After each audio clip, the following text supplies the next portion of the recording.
गुर्दे से संबंधित समस्याएं रहने वाले कोई भी हो, गुर्दे काम न करे और मूत्राशय में पत्थर हो तो श्रीधान्य 2 दिन सानवा, बाद में 2 दिन कोदाएं, बाद के 2 दिन सामा चावल, 1 दिन कांगनी, 1 दिन छोटी कांगनियों का चावल पका के खाना है। इन प्रकार के श्रीधान्यों को क्रमानुसार खाना है। हर दिन एक तरह का धान्य खाने से वैसे ही इन सबको मिलाकर उपयोग नहीं करना चाहिए। किसी भी दिन सुबह, मध्याह्न, रात इन्हें खाया जा सकता है। औषधीय गुणों के कारण बीमारी दूर होती है और पूर्व स्वास्थ्य उपलब्ध होता है। 3 प्रकार के मांड। एडवांस्ड केएमएस में सानवा मांड 1 हफ्ता कांगनी का, दूसरे हफ्ता सामा चावल से बना मांड बाद के हफ्ते में लेना चाहिए। डायलिसिस में रहने वाले, क्रिएटिनिन ज्यादा रहने वाले इन्हें खाने की तरह न पकाकर सिर्फ मांड बनाकर पिए तो लाभ होगा। मांड बनाने का तरीका: 1 कटोरी श्रीधान्य चावल को 6 गुना पानी मिलाकर 5 या 6 घंटे भिगोकर वही पानी से मांड बनाकर पी सकते हैं। दिन में कभी भी कोई भी उम्र वाले इसको पी सकते हैं। 3 प्रकार के काढ़े। पहला, पत्थर चट्टा या घाव पत्ते का काढ़ा 1 सप्ताह तक। दूसरा, पुनर्नवा का कषाय बाद के सप्ताह। तीसरा, बाद के सप्ताह में धनिया का उपयोग करना है। ऐसा 1-1 हफ्ते बदलकर उपयोग करना चाहिए। इन 3 प्रकार के काढ़ों की पुनरावृत्ति करनी चाहिए। हर दिन सवेरे शाम के भोजन के आधा घंटा पहले उपयोग करना चाहिए, लेकिन जरूरत के अनुसार हर दिन 3 बार भी पी सकते हैं। काढ़ा ज्यादा कड़वा है तो थोड़ा सा गुड़ भी मिला सकते हैं। इनमें दूध, तेल, शक्कर नहीं मिलाना चाहिए। उसी प्रकार उन्हें मिलाकर भी प्रयोग करना नहीं चाहिए। हर बार ताजा काढ़ा तैयार करना चाहिए। भोजन में इनको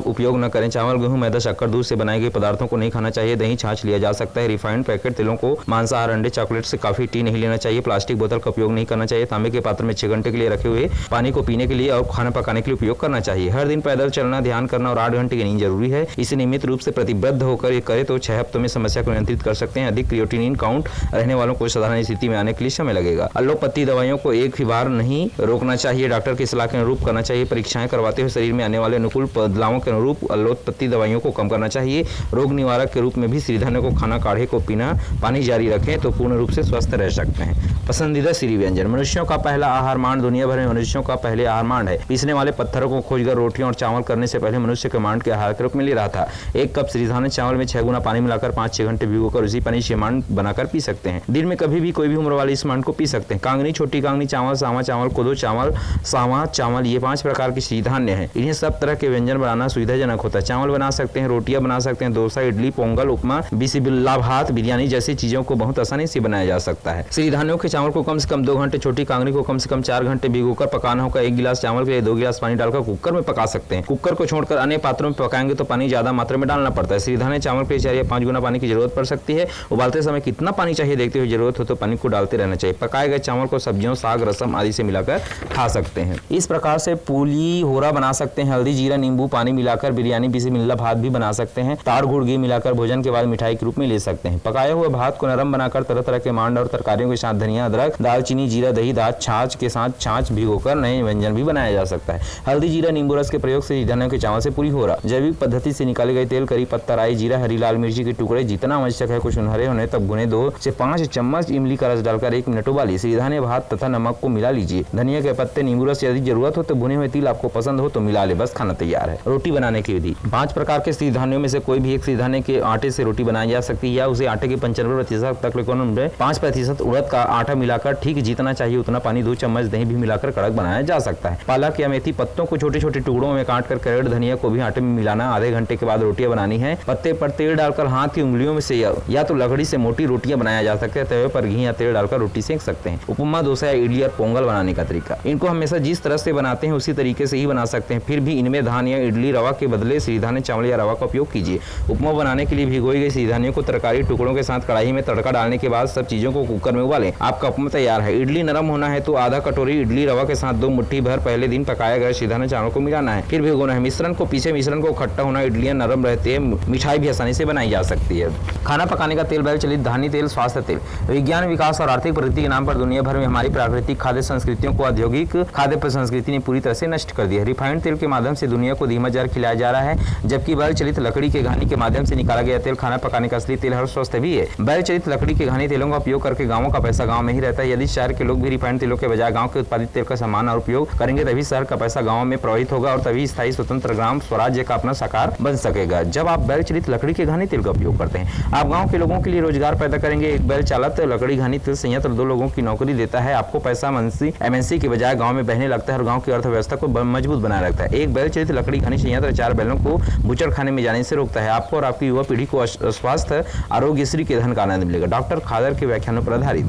स्थानीय मौसम की प्रकृति के आधार पर मिट्टी की विशेषता के आधार पर तेल के बीज का उपलब्ध कराए जाते हैं। आइए स्थानीय देशी मूल के तेल के बीजों को उगाया जाए और बैल चलित लकड़ी के घानी द्वारा तेल निकाला जाए। इस प्रकार निकाले गए तेलों को 1 दिन के लिए सुखा लिया जाए तो उनके शेल्फ लाइफ आसानी से 4 से 6 महीने तक बढ़ जाता है। सकती है। 25 साल की उम्र तक बढ़ते बच्चे आराम से इन तेलों का अच्छी तरह से उपयोग कर सकते हैं। 25 वर्ष की आयु के बाद संतुलित सेलों में तेलों का उपयोग किया जा सकता है। मस्तिष्क, यकृत, अग्नाशय और प्लीहा आदि मल मूत्र के वसा 75% से बने होते हैं, इसलिए बच्चों के लिए वास्तविक प्राकृतिक तेलों की आवश्यकता बढ़ जाती है। औद्योगिक खाद्य संस्कृति वसा मुक्त, कोलेस्ट्रॉल मुक्त जैसे तेलों का विज्ञापन करती है, जो सच्चाई से बहुत दूर है। 1980 के आसपास अल्फाटॉक्सिन्स के नाम पर उच्च कोलेस्ट्रॉल युक्त स्थानीय तेलों, मूंगफली और नारियल तेल को इन कंपनियों द्वारा विज्ञापनों और कुछ विशेषज्ञों के माध्यम से एक बुरा प्रमाण पत्र दिया गया था। प्रेस में जोड़ कर लिया गया लेख व्यवस्थित रूप से रिफाइंड तेलों में स्थानीय तेल संस्कृतियों को खत्म करते हुए पूरी दुनिया पर कब्जा कर लिया। पहला मिलावट, पशु वसा। विशाल निगमों में बचे हुए मांस को वसा को निकालने के लिए उबाला जाता है, जिसका उपयोग उपस्थित रिफाइंड तेलों में मिलावट करने के लिए किया जाता है। वर्तमान में परिष्कृत तेलों में क्या गलत है? खनिज तेल। रिफाइनरी उद्योग के भारी मात्रा में कम ऑक्टेन पारदर्शी खनिज तेल का उत्पादन करता है, जिसे डीजल या पेट्रोल ईंधन के रूप में इस्तेमाल नहीं किया जा सकता। यह तेल भी धीरे धीरे खाना पकाने वाले तेलों में पाए जाते हैं। दूसरा, प्लास्टिक का उपयोग। खाना पकाने के लिए, परिवहन और प्लास्टिक कंपनियों के व्यवसाय के लिए कोई विभिन्न प्रकार के प्लास्टिक के कंटेनर में पैक किया गया है। जब तक कि लोग अपने रसोई घर में उपयोग न करें, यह प्रक्रिया विशेष रूप से हमारे शरीर और आंतों में विभिन्न प्रकार के प्लास्टिक के नैनो कणों की प्रभावित करते हैं। जहां प्लास्टिक के नैनो पार्टिकल्स के हाइड्रोफोबिक प्रकृति के कारण विभिन्न पोषक तत्वों के अवशोषण संबंधी पोषक तत्व प्रभावित हो जाते हैं। कंपनियां तेल निकालने और तेल की स्थिर को बनाए रखने के लिए औद्योगिक प्रक्रिया में बहुत सारे रसायनों और उच्च तापमान और दबाव का उपयोग करती हैं। ये निश्चित रूप से मानव स्वास्थ्य के लिए खतरनाक है। फिर आप कुकिंग ऑयल कैसे बनाएं? हमारे पूर्वज लकड़ी से बने तथा बैल संचालित घानी का उपयोग करके तेल निकाल रहे थे, और इस तरह से निकाले जाने वाले तेल मानव उपयोग के लिए प्राकृतिक और सुरक्षित थे। जब आप इस तरह से निकालते हैं तो तेल गर्म नहीं होता। बैल चलित लकड़ी के घानी तेल को सामान्य तापमान और दबाव और एनटीपी पर निकाला जाता है। अब एक दिन कुछ कंपनी लकड़ी की घनियों में कोल्ड प्रेस्ड आयर के नाम पर तेल का उत्पादन करते हैं, लेकिन निष्कर्षण को अधिकतम करने के लिए मशीनों आरपीएम का उच्च उपयोग करते हैं, लेकिन मशीनों उच्च आरपीएम द्वारा उच्चतम दबाव के कारण गुणवत्ता एनटीपी का त्याग नहीं किया जा सकता। किस प्रकार के तेल हमारे स्वास्थ्य के लिए अच्छा है? बैल चलित लकड़ी की घानी द्वारा अत्यधिक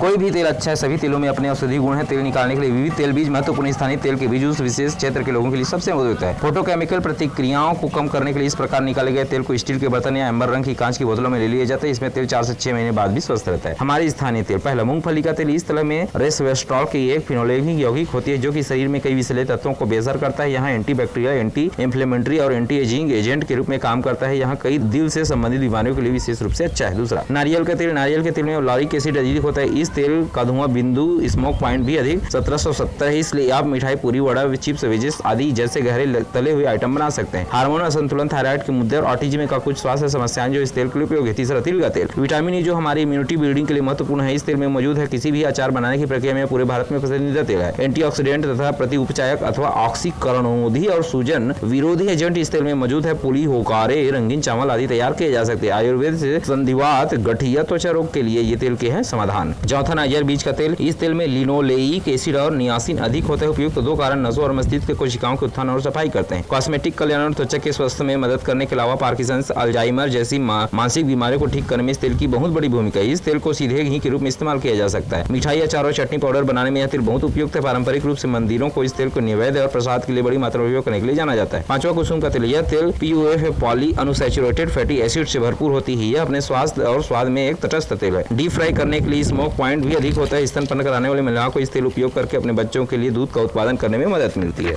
रैतुनेस्तम फाउंडेशन, श्रीधान्य ही आरोग्य निधि। डॉक्टर खादलवली जी से रैतुनेस्तम फाउंडेशन चेयरमैन जललपल्ली वेंकटेश्वर राव का साक्षात्कार। पिछले 40-50 वर्षों से कृषि व्यवस्था में बदलाव देखी जा रही है। रासायनिक कीटनाशक दवाओं को अधिक मात्रा में उपयोग करने से लगभग 50-60 किसान खेती-बाड़ी से दूर हुए हैं। पानी के जरिए खेती जोतने के लिए अनुकूल कंपनियों ने उनके लिए कृषि को प्रतिकूल बनाया। इस प्रकार कंपनियों के रासायनिक कीटनाशक एवं उर्वरक किसी क्षेत्र में प्रयुक्त हो रहे हैं। खेती-बाड़ी कंप्यूटर के हाथों में गई कंपनियों की उत्पादन न हो रही तो खेती-बाड़ी भी नहीं होगी। तिल, कांगनी, कोदाएं, जवार, इन पदार्थों का उपयोग कोई नहीं करते। इस तरह कंपनियों की वजह से हमारी खेती-बाड़ी व्यवस्था बदल गई। हमारे देश में उगाए गए फसलों को हम खा नहीं सकते। इसका कारण यह है कि पहले हमारे किसान बीज उर्वरक तैयार करते थे, अब ऐसा नहीं है। इसलिए हमें खेती-बाड़ी के तथा स्वास्थ्य में नुकसान झेलना पड़ रहा है। इसलिए हम अब हमारी फसलें इसी प्रकार की हानियों की उपयोगिता को बारे में लोगों को जागरूकता बनाए तो हमारे गरीब किसान द्वारा उगाए गए इन फसलों को भी मांग बढ़ेगी। हम धान खाने की आदत बना लिए हैं। कांगनी और सांवा की धान चावल ही है, लेकिन उन्हें नहीं पकाते। हमारे बच्चों के साथ साथ भावी पीढ़ी को यह संदेश देना चाहिए कि कांगनी, सांवा, कोदाएं आदि सिद्धांतों से बाहर बनाकर खाया जा सकता है। यह स्वास्थ्य के लिए लाभकारी होगा। चावल ज्यादा खाने से स्वास्थ्य बिगड़ सकता है। प्रमुख विषय यह है कि पिछले 5-10 वर्षों से रक्तचाप, मधुमेह, कैंसर जैसी बीमारियां छोटी उम्र के लोग पीड़ित है। यह चिंता का विषय है। इसलिए हमें दूध, दही, गेहूं, चावल का उपयोग कम करना चाहिए। सिद्धांतों का आहार छोटे बच्चों को भी देना बहुत आवश्यक है। कर्नाटक राज्यों के नगरों में बस्तियों में सिद्धांतों के संबंध में लोगों को जागृत किया गया है। इसे लोग छोटी कांगनी किलो 250 होने पर भी खरीद रहे हैं। सिद्धांत उगाने वाले किसानों के लिए यह अच्छा आमदनी का मार्ग है तथा हमेशा व्यावसायिक फसलों को उगाने वाले किसान भी सिद्धांत उगाने वाले प्रारंभ कर रहे हैं। हमें लोगों में विश्वास पैदा करना है कि सिद्धांत को खाने से स्वस्थ रह सके हैं और हमारी बीमारी को दूर किया जा सकता है। अमेरिका तेलंगाना संघ के तत्वाधान में अमेरिका के ह्यूस्टन में रचबंडा कार्यक्रम में सिद्धांत के बारे में जानकारी प्रदान करते हुए स्वास्थ्य वैज्ञानिक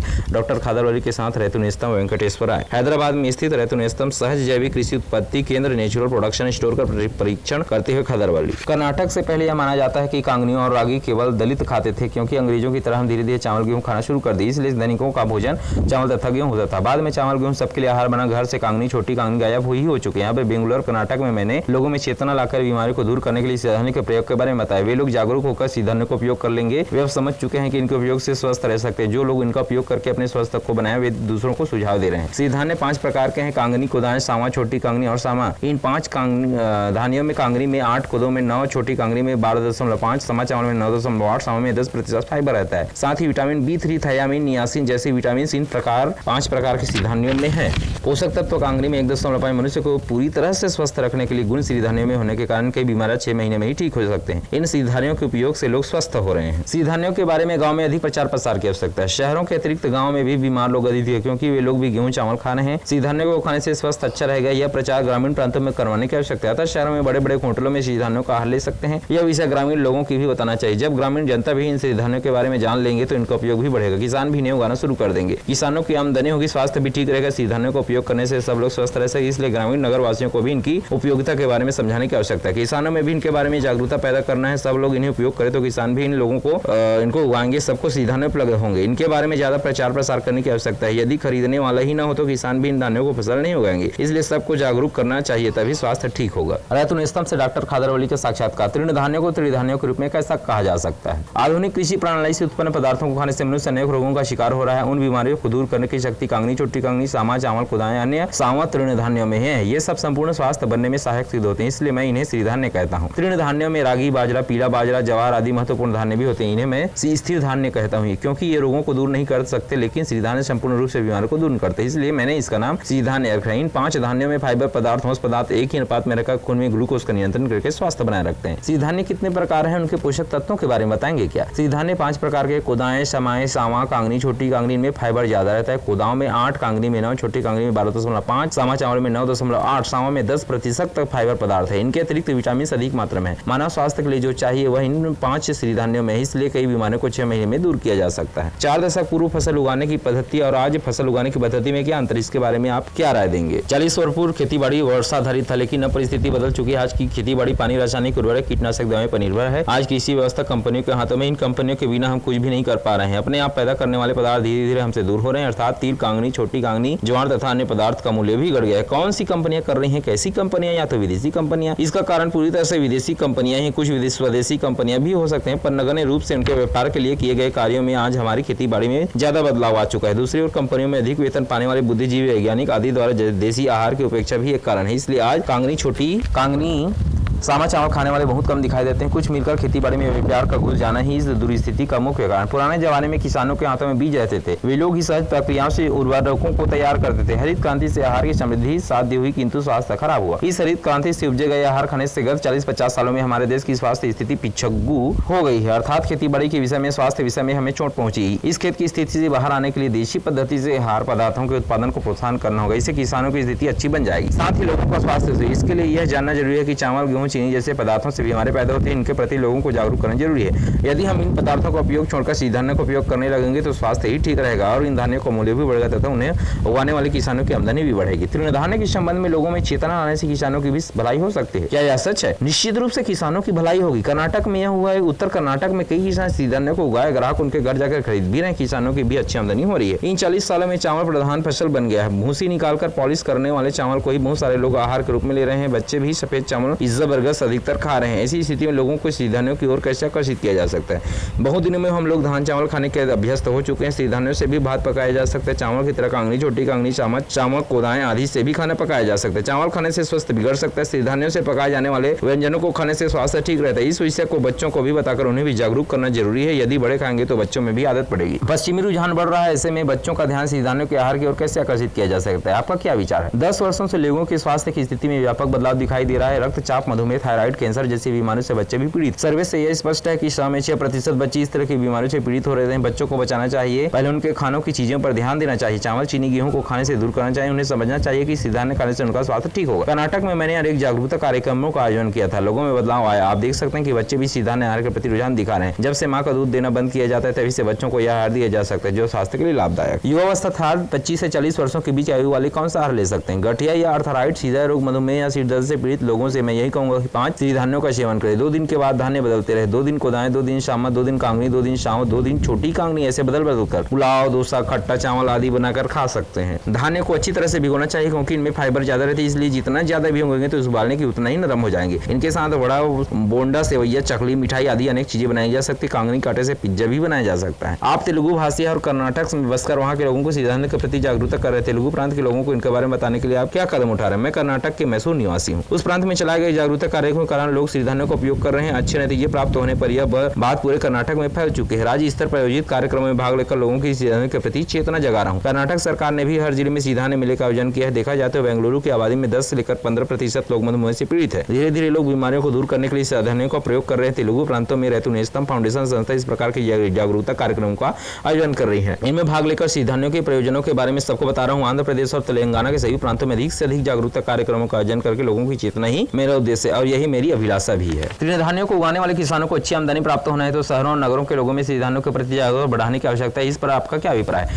सिद्धांतों से संपूर्ण स्वास्थ्य सिद्ध होता है। शहरी लोगों में स्वास्थ्य की ओर ध्यान जा रहा है। सिद्धांतों के उपयोग के प्रति बहुत लोग आसक्त है। कर्नाटक में सिद्धांतों का मूल्य बढ़ रहा है। बेंगलुरु में छोटी कांगनी किलो रुपए 100 है, फिर भी लोग स्वास्थ्य के लिए कोई समझौता नहीं कर रहे हैं। स्टॉक की कमी हो रही है, मूल्य बढ़ रहा है। किसान इस प्रकार के फसलों को उगाने के लिए आगे आ रहे हैं। सिद्धांत खाने से स्वास्थ्य ठीक रहेगा। यदि लोगों में विश्वास बढ़ेगा तो भी निश्चित ही जागरूकता होंगे, परिवर्तन आना भी निश्चित है। क्विनोआ किलो रुपए 1500 है पर लोग इसे खरीद रहे हैं। इसी तरह पोषक तत्व कांगनी में भी वह किलो के रुपए में 100 मात्र है, लेकिन लोग इसे नहीं खरीदते। आपके अनुसार क्या कारण हो सकता है? इसका एक कारण है कि कांगनी में निहित पोषक तत्वों के बारे में कोई बताने वाला नहीं कि क्विनोआ को उपयोग करने के लिए कहने वाला डॉक्टर भी स्पष्ट रूप से रही कह रहे हैं कि कैंसर रोगियों को रेडियोथेरेपी, कीमोथेरेपी का सामना करना पड़ा है। ये चिकित्सा पद्धतियां मनुष्य को पूरी तरह से पंगु बना रहे हैं। ऐसे कई लोग हैं मेरे पास आते हैं जिन्हें हम पहले 2 सप्ताह तक सिरिधान्यों को मांड पीने के लिए कहते हैं। 1 लोटा चावल को 5-6 लोटे पानी में भिगोकर उबालना चाहिए। मांड के रूप में इसका सेवन करने में 3 सप्ताह में ही स्वास्थ्य सुधारना शुरू हो सकता है। 6 महीने में 90% लोगों की समस्या ठीक होती है। यह कमाल का काम करता है।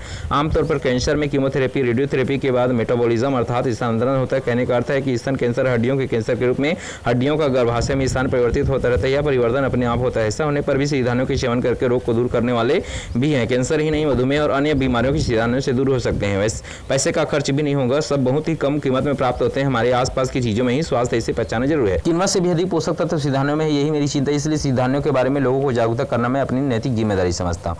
युवावस्था की लड़कियों को सिद्धांत खाने से क्या प्रयोजन हो सकते हैं, क्या आप स्पष्ट करें? लकड़ी में हार्मोनल असंतुलन होती है, इसके कारण अनेक स्वास्थ्य समस्याओं का सामना करना पड़ता है। दूध, टी, कॉफी, चावल, गेहूं आदि का सेवन इन समस्याओं का कारण हो सकता है, इसलिए इन्हें लेने तुरंत रोक देना चाहिए। कांगनी, छोटी कांगनी, कोदा आदि इस तरह की समस्याओं को दूर करने में सहायक सिद्ध होते हैं। पीएसओडी तथा मासिक धर्म समस्याओं के लिए सामा चावल लाभकारी। केवल 6 महीनों में सब तरह की समस्याओं से मुक्ति पा सकते हैं। सामा से आप भात पका सकते हैं, इडली की तरह सेवन कर सकते हैं और डोसा भी बना सकते हैं। युवतियों को काफी और टी बंद कर देना चाहिए। पान के पत्तों से बना हुआ काढ़ा, सहजन के पत्तों का काढ़ा, इमली के पत्तों का काढ़ा, तेंदुआ उपयोगी 2-3 चम्मच नारियल तेल पीने से थायराइड, पीसीओडी और समस्याओं का निवारण किया जा सकता है। ध्यान देने की बात है कि सामा में जननांगों साफ करने की क्षमता, इसलिए युवतियों की सप्ताह में 3 बार इन्हें खाना चाहिए। इससे 4 दिन अन्य सिद्धांतों को खा सकते हैं। यदि सरकार भी मध्याह्न भोजन में सिद्धांतों का आहार बच्चों को प्रदान करे तो अच्छा होगा। पेयजल में बरती जाने वाली सावधानियां क्या हो सकती हैं? जल आपूर्ति प्रणालियों के कारण पानी में प्लास्टिक, नैनो कण जम जाते हैं। इन्हें अलग करने के पानी को शुद्ध करने की शक्ति तांबे में, इसलिए हमारे पूर्वज तांबे के बर्तन में पानी पीते थे। उनके स्वास्थ्य का रहस्य वही था। इस विधि का पालन करना हमारे लिए बहुत आसान है। तांबे के टुकड़े को मिट्टी के घड़े या किसी भी पात्र में रात भर रखे तो पानी स्वस्थ होंगे। पेयजल के रूप में तथा रसोई के लिए काढ़े बनाने के लिए इस पानी का उपयोग कर सकते हैं। यदि सूखे सहजन के बीज के पानी में डालेंगे तो अच्छे फल का प्राप्त कर सकते हैं। मध्य आयु के लोग जोड़ों के दर्द से पीड़ित रहते हैं। इसके निवारण के लिए वे किस प्रकार के सिद्धांत खा सकते हैं और कौन कौन से कषाय को भी काढ़े के रूप में ले सकते हैं? 40-50 वर्षों में होने वाली बीमारियों से अब 25 से 30 वर्ष के लोग पीड़ित है। गठिया या आर्थराइटिस, हृदय की समस्या, मधुमेह, रक्तचाप, सिर दर्द जैसी कई समस्याओं को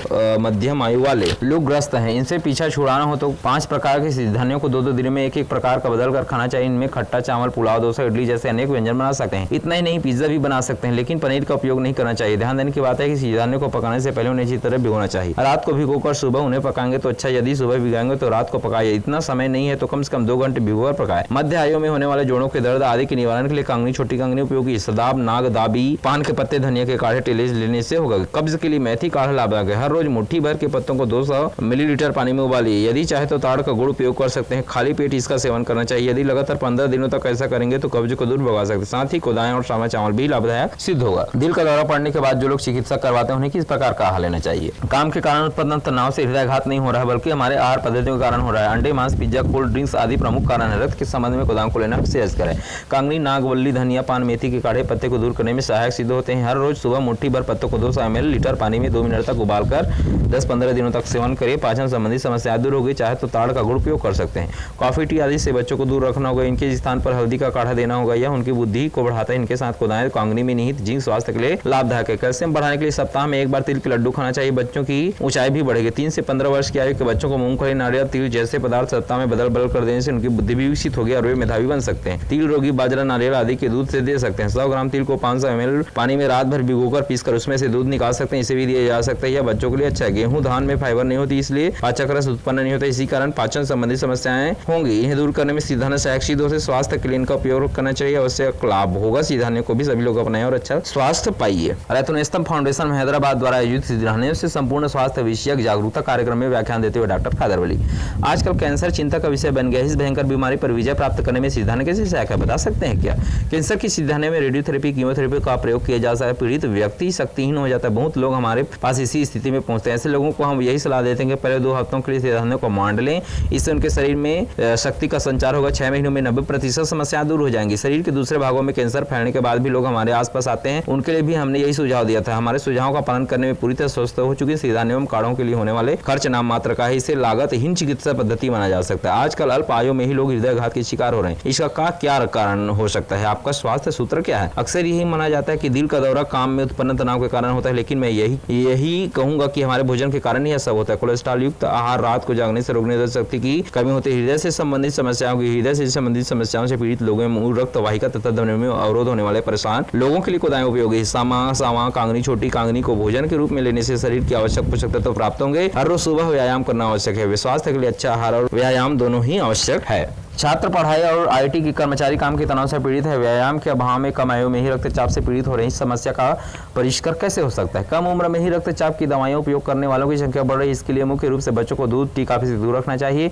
दूध के स्थान पर तिल, नारियल, रागी, बाजरे का दूध देना सजेस्ट कर। 100 ग्राम तिल को आधे लीटर पानी में रात भर भिगोकर सवेरे पीसकर बच्चों को उसके दूध पिला सकते हैं। हल्दी, सौंठ के काढ़े बच्चों की बुद्धि को विकसित करते हैं। छोटी कांगनी कोदाओं को लेने से बच्चों का दिमाग तेज रहता है। कैल्शियम के लिए तिल के लड्डू हफ्ते में 1 बार लेना चाहिए। बच्चे आसानी से बढ़ेंगे। मंद बुद्धि वाले बच्चों में बदलाव देख सकते हैं। हमने यह पाया कि बच्चे इनके सेवन करने 10वीं कक्षा में प्रथम श्रेणी में उत्तीर्ण है। छोटी कांगनी से रक्तचाप को कम करती है, रक्त प्रवाह को भी ठीक करती है। इनके साथ हम सिरधानियों को भी ले सकते हैं। रक्तचाप को नियंत्रित करने के लिए सिरधानियों के साथ साथ नियमित व्यायाम भी आवश्यक है। हर दिन सुबह कम से कम 1 घंटे के लिए चलना जरूरी है। जितना हो सकता है व्यायाम करें। पाचन संबंधी बीमारियां बढ़ने के क्या कारण है? 20 से 25 वर्ष की आयु में पहुंचते ही पाचन संबंधी समस्याएं पैदा हो रही है। चावल, गेहूं खाना ही इसका कारण है। चावल और गेहूं में फाइबर पदार्थ नहीं होता। गेहूं में निहित ग्लूटीन, प्रोटीन पाचक रसों को ज्यादा मात्रा में उत्पन्न करता है। इससे पाचन की समस्याएं बढ़ती है। गोलियों या दवाइयों से काम नहीं चलेगा। लेने वाले आहार में बदलाव लाने से ही समस्या दूर हो सकती है। ऐसी समस्याओं को दूर करने के लिए सिरधान्य लाभकारी है। तृणधान्यों के लिए अपने सिरधान्य का नामकरण किया। किसान भाई यह सोचकर इन्हें नहीं उगा रहे हैं कि इनको उगाने से कोई लाभ नहीं होगा, तो आप क्या कहेंगे? जी, आपने जो कुछ कहा वह अक्षरशः सत्य है। इन सिरधान्यों से होने वाले प्रयोजनों के बारे में जनता तक पहुंचाने से इनका मूल्य बढ़ेगा। यदि किसानों को लाभ होगा तो सिरधान्यों नाम भी सार्थक होगा। शहरों में तृणधान्यों का उपयोग बढ़ेगा तो ग्रामीण जनता भी इनकी ओर आकर्षित होगी। हर एक के लिए स्वास्थ्य ही चाहिए और हमें जनता को विश्वास दिलाना होगा। सिरधान्यों से संपूर्ण रूप से स्वास्थ्य रह सकते हैं। यही काम रत्नस्तंभ फाउंडेशन भी कर रही। विभिन्न प्रांतों में सिरधान्यों से स्वास्थ्य तथा जैविक आहार के बारे में जागरूकता अभियानों का आयोजन करके आगे हम राज्य स्तर पर इन कार्यक्रमों का आयोजन करने के लिए सोच रहे हैं। हमें आपकी सहायता भी चाहिए। यह तो अच्छी बात है, मैं जरूर सहयोग करूंगा। आपने जो नामकरण किया रत्नस्तंभ वह सटीक लग रहा है। किसानों द्वारा उगाए जा रहे फसलों को शहरवासियों के लिए इसको उपलब्ध कराने में उनका मूल्य बढ़ेगा। यही रत्नस्तंभ करता है। आप भी यही तो कर रहे हैं। एक बात और, अन्य धान्यों की तुलना में सिरधान्यों की कीमत अधिक होने से लोग यही सोच रहे हैं कि यह आहार अमीरों का है, लेकिन यह सच नहीं है। 1 किलो कांगनी का दाम ₹100 तक है, इसलिए 1 किलो से पकाए गए आहार को 10 लोग खा सकते हैं। डिस्क समस्याओं से पीड़ित लोगों की L4 और L5 समस्याओं को कैसे परिष्कृत किया जा सकता है? कमर के पास निरर्थक पदार्थ जमने से, नस दब जाने से पीड़ित लोग सिरधान्यों से बना आहार लेंगे तो 6 महीनों में 2 वर्षों में इन समस्याओं को दूर कर सकती हैं। यदि दुर्घटनावश L4 अथवा L5 को चोट लगने पर सिरधान्यों से आराम मिल मिल सकता है, लेकिन पूर्ण रूप से ठीक नहीं होगा। कर्नाटक में एक दुर्घटना घटी। इस घटना में 2 बच्चों कोमा में पहुंच गए। 3 सप्ताह के बाद एक बच्चा कोमा की स्थिति से बाहर आ गया, लेकिन दूसरा कोमा में ही रह गया। जब उस बच्चे के माता पिता से पूछा गया तो उन लोगों ने डॉक्टरों को बताया कि दूर वर्षों में उनका बच्चा सिद्धांतों का हल ले रहा है। स्वास्थ्य की समस्याओं को 5 प्रकार की सिद्धांतों को हर 2 दिन में बदल लेने से कम किया जा सकता है। कमजोर नसों के लिए कांगनी छोटी कांगनी लाभदायक है। रक्त से संबंधित समस्याओं के लिए कुदाएं, सामा चावल तथा जननांग की समस्याओं के लिए सामा चावल और कुदाएं लाभदायक है। मोटापा निवारण समस्या के लिए सिद्धांत कैसे उपयोग हो सकते हैं? यह बहुत ही भयंकर समस्या है। सवेरे खाली पेट एक हफ्ते तक 2-3 चम्मच कुसुम तेल और नारियल तेल का सेवन करना चाहिए। हफ्ते 2 दिन कांगनी और छोटी कांगनी, 2 दिन छोटी कांगनी और 3 दिन सामा और कुदाएं लेना चाहिए। नसों में संबंधित समस्याओं के लिए हल्दी, बिल्व, पान के काढ़े लाभदायक है। एक हफ्ते में बदलते हुए इन काढ़ों को 2-3 महीने तक लेना चाहिए। मोटार निवारण की समस्या के लिए 6-7 वर्ष सिद्धांतों का आहार लेना आवश्यक है। गुर्दे से संबंधित बीमारियों का निवारण और नियंत्रण कैसे किया जा सकता है? कोदा और सामा चावल से गुर्दों की समस्याओं का निवारण किया जा सकता है। क्रियाटिन लेवल 7 और डायलिसिस की परिस्थिति आए तो भी कोदा और सामा के मांड 6 हफ्तों तक लेने से स्थिति ठीक हो सकती है। ब्रह्मकमल प्रजाति की बायोफिल्म में पिन्नाटाम, पत्थर चट्टा के पत्ते, धनिया, पुनर्नवा के काढ़े पीना चाहिए। ऐसा करने अनेक लोगों से क्रियाटिन लेवल को 1 पर ले आए। यह प्रश्नता का विषय है। काढ़ों में ताड़ के गुड़ का उपयोग करने के लिए कह रहे हैं, इससे क्या होगा? ताड़ के गुड़ में फ्रक्टोज होती है। HbA1c से 3 महीनों में 8 तक गिर जाएगा। इसके साथ ताड़ के मिश्रण और खजूर का गुड़ भी लाभकारी होता है। मानसिक समस्याओं के लिए किस प्रकार की सिद्धांत और काढ़े उपयोगी है? यदि आपका मन ठीक नहीं हो तो ऐसे समय कमरे को अंधेरा करके सो जाए। रात को जागते रहना ठीक नहीं होगा। रात को काम करने से शरीर संतुलन बिगड़ सकता है। रोग निरोधक शक्ति को कम की जाएगी। नींद के समय ही जिगर और गुर्दे साफ होते हैं। समय के सबसे सफाई नहीं करेंगे। कोदम के छिलके से बने काढ़े का सेवन करने से मानसिक स्थिति प्राप्त होगी। लेमन ग्रास के काढ़ों में विचारों पर नियंत्रण रखा जा सकता है। कैंसर को भी नियंत्रित किया जा सकता है। 100 ग्राम तिल में 5 लीटर दूध तैयार करके हर रोज शाम को पीना चाहिए। स्त्री गर्भधारण करते समय या प्रसव के बाद किस प्रकार के सिद्धांतों को खा सकते हैं? आराम से सिद्धांत ले सकते हैं। सिद्धांतों का आहार लेने से गर्भ में बच्चों की शक्ति प्राप्त होगी। 3 से 6 महीनों तक कांगनी छोटी कांगनी ज्यादा से ज्यादा लेना चाहिए। 6 से 9 महीनों तक कुदाएं, सामा चावल खाना अच्छा है। प्रसव के बाद सामा, बाजरा, सहजन के फूल और पत्ते खाने से दूध की उत्पत्ति होती है। बच्चों में मौसम की बीमारियां होती रहती है, इसका निवारण कैसे किया जा सकता है? दूध के कारण बच्चों में रोग निरोधक शक्ति कम हो जा रही है। डेयरी के दूध के स्थान पर नारियल, तिल, रागी, ज्वार आदि के दूध पिलाइए, अच्छा होगा। गांठिया, जोड़ों का दर्द क्यों होता है? इसका निवारण कैसे किया जा सकता है? जोड़ों के बीच ग्लूकोज बढ़ने पर समस्याएं आती है। ग्लूकोज की समस्या मात्रा में होने वाले से रोकना है। इसके लिए ऐसे आहार का सेवन करना चाहिए जिसमें ग्लूकोज की उत्पत्ति नियंत्रित होती है। सिद्धांतों में यह गुण समाहित है। जोड़ों में दर्द के लिए सामा चावल छोटी कांगनी लेने से आराम होगा।